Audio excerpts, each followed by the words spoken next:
Now to our next story. Now Cleartrip is currently the second largest online booking travel portal used by Indians currently, but it also has a very vast global footprint. Now Cleartrip started in 2006, not too many players in the market at that point of time, and that's why probably it was easiest for them to go global. They went global in about 2012, and since then they've only expanded their global footprint. Currently Cleartrip enjoys a 60% market share that comes in just from UAE alone. So what really has their growth story really been? Let's take a look.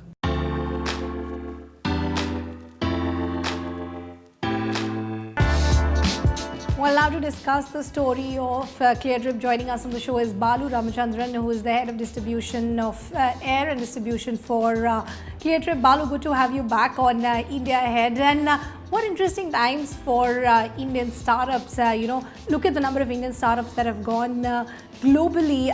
Do you think we've come so far, but there's still a lot more that can be done? Sure. I think the move of Indian startups going global has in the second round just started, right? The first phase of Indian startups going global was in the late 90s and the early 2000s when the Indian IT services did that. And now we have a lot of product and tech startups in India who are trying to have the same global ambitions. And I think that there has been only a few startups which have actually gone beyond the shores of India at this point of time. I think over the last few years, about 50,000 startups in India have been funded, and we have maybe half a dozen names or maybe a dozen names that we talk about as startups who have gone global.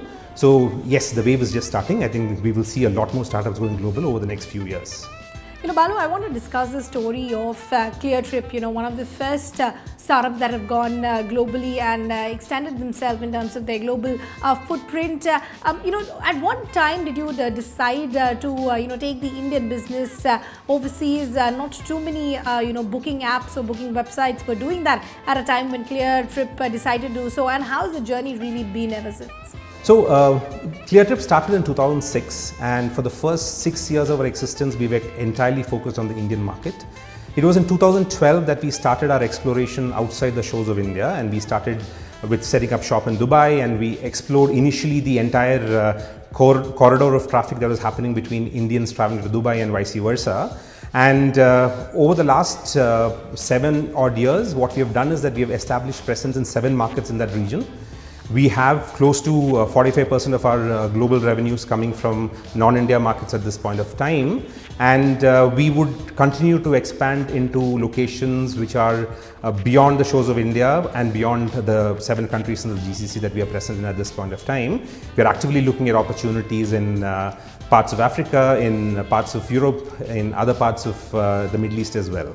Right. Balu, at a time when startups are being, acknowledged by the finance minister herself, a lot of optimism in the community at this point of time. What would your message be to the startup community at this point of time?